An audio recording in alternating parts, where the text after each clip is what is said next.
Este é um trabalho voluntário, sem fins lucrativos, que oferece livros gravados em MP3 para aqueles que não têm condições de ler livros impressos. Para ouvir este e outros livros gratuitamente na íntegra, acesse nosso canal e leia as instruções na aba Sobre. Este livro foi gravado para o uso exclusivo da pessoa com deficiência visual, não podendo ser comercializado de acordo com a Lei nº 9.610, de 19 de fevereiro de 1998. O primeiro passo para derrotar a sombra é abandonar todas as expectativas de derrotá-la. O lado obscuro da natureza humana viceja na guerra, na dificuldade e no conflito. Assim que falar em vencer, já perdeu. Você foi arrastado para a dualidade do bem e do mal. Quando isso acontece, nada pode acabar com a dualidade. De uma vez por todas, o bem não tem poder para derrotar seu oponente.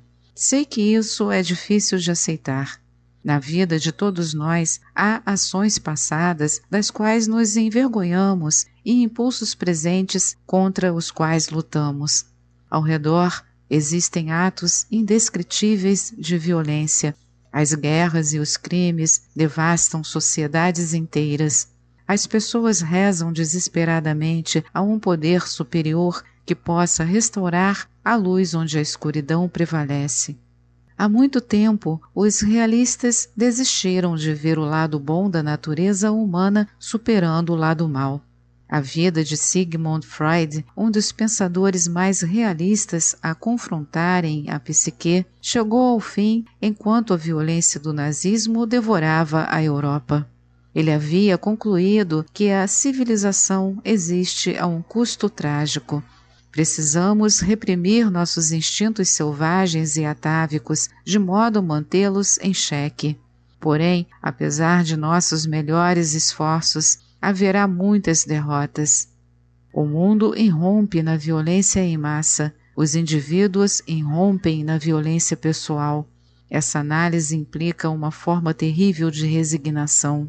Meu eu bom não tem nenhuma chance de viver uma vida pacífica, afetuosa e organizada, a menos que meu eu mau seja preso na escuridão, enjaulado em confinamento solitário.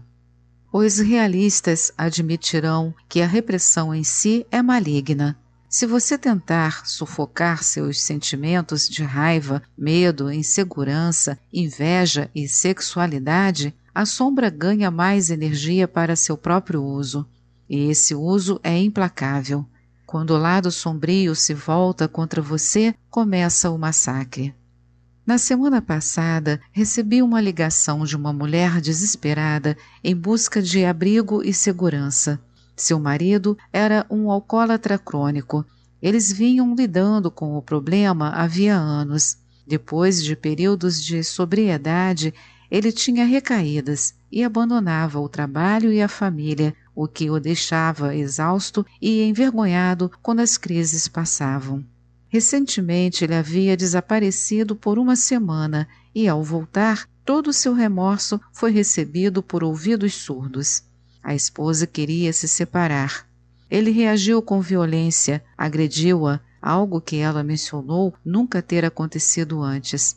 Agora, além de toda a frustração e lágrimas, ela temia por sua segurança. De imediato, tudo o que pude fazer foi dar o melhor conselho quanto a abrigos e grupos de apoio à mulher. Mas, quando desliguei o telefone, sentindo o resíduo das emoções dela, pensei no caso com mais calma. Os dependentes que recaem transformam-se em uma apresentação padrão do panorama psicológico. Mas o que de fato eles representam? Acho que são um exemplo extremo de uma situação comum, um self dividido.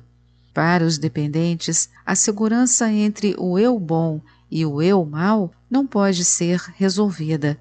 Normalmente, a tática para lidar com o lado sombrio de alguém é relativamente fácil. Não é difícil negar seus atos ruins esquecer seus impulsos perniciosos, desculpar-se por ficar zangado e demonstrar arrependimento pelas ações más. Dependentes não sossegam com preceitos fáceis. Seus impulsos mais sombrios já os preocupam sem as repressões normais. Até mesmo o acesso ao simples prazer é negado. Os demônios internos minam e estragam o prazer. Debocham da felicidade. Os demônios repetidamente lembram os dependentes de sua fraqueza e maldade. Digamos que essa descrição esteja quase correta. Deixei de fora alguns ingredientes importantes.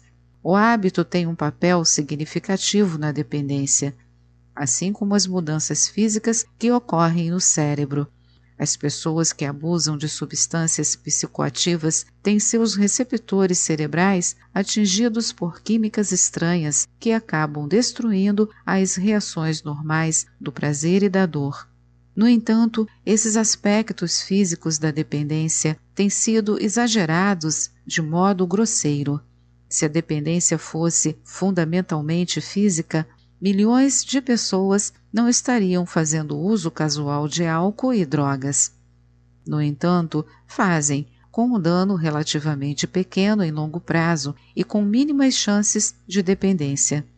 Sem ingressar na controvérsia inflamada da dependência e suas causas, pode-se ver que isso não é um problema isolado, e sim mais uma expressão da sombra.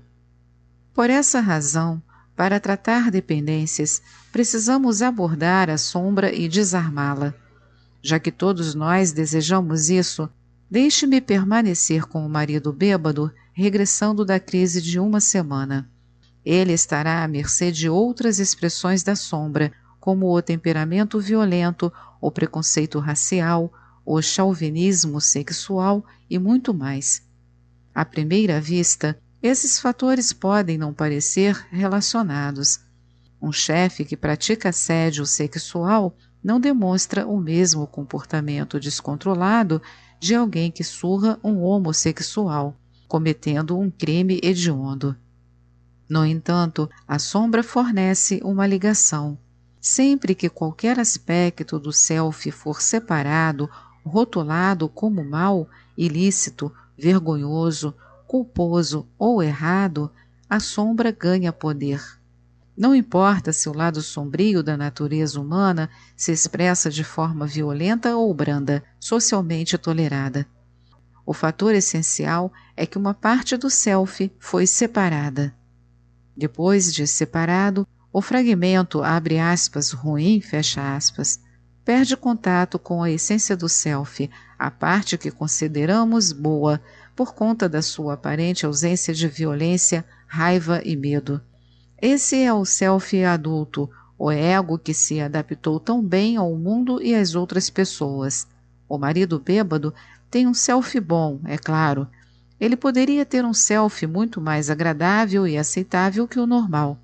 Quanto mais você reprime seu lado obscuro, mais fácil será construir uma personalidade resplandecente de bondade e luz. Só em falar com a esposa perturbada, soube que seu marido tivera passagens em clínicas de reabilitação. Às vezes, o tratamento funcionava por um tempo, mas até durante seus períodos de sobriedade, o homem ficava infeliz. Ele estava constantemente de guarda, com receio de ter uma nova recaída. No entanto, por mais que lutasse contra, a possibilidade era inevitável. Mesmo durante um tempo de vitória temporária, a sombra só precisava esperar para ver. Uma vez, quando seu marido estava em uma das crises de delirium tremens, os suores noturnos e os delírios se tornaram insuportáveis. A esposa correu até um médico, implorando por algum remédio que pudesse mitigar os sintomas, mas ela deparou com um médico realista obstinado e ele se recusou. Deixe-o chegar ao fundo do poço, disse ele. Essa é sua única esperança verdadeira. Fora isso, você não vai ajudá-lo, tornando as coisas menos dolorosas. Você e eu podemos pensar que esse seja um conselho insensível, mas O fenômeno de chegar ao fundo do poço é bem conhecido nos círculos da dependência. Ele pode representar um risco terrível, pois quando a sombra arquiteta seu blefe, ela recorre ao extremo da autodestruição. Não há limite prático na extensão de sofrimento que o inconsciente pode criar, e todos nós somos frágeis. Os dependentes, ou qualquer um que esteja nas garras da energia da sombra, estão presos em uma névoa de ilusão. Dentro dessa névoa não existe nada além de fissura e o terror de não conseguir satisfazê-la. Quando a perigosa jornada de chegar ao fundo do poço funciona, essa névoa se dissipa. O dependente começa a ter pensamentos verdadeiramente realistas, do tipo: sou mais que minha dependência, não quero perder tudo, o medo pode ser superado, já é hora que isso acabe. Em tais momentos de clareza, o self se compõe e enxerga a si mesmo, sem antolhos. Você só tem um self, é o seu eu real, ele está além do bem e do mal. A sombra perde o poder quando a consciência para de se dividir. Quando você já não está mais dividido, não há nada para ver além de um self em todas as direções. Não há compartimentos ocultos, calabouços, celas de tortura ou rochas limosas onde se esconder.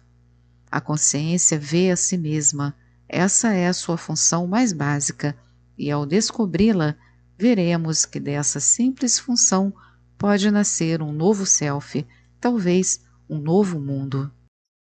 Esta é mais uma edição do canal Livros Falados Voz Humana. Que o bem, o bom e o belo se multipliquem em benefício das criaturas.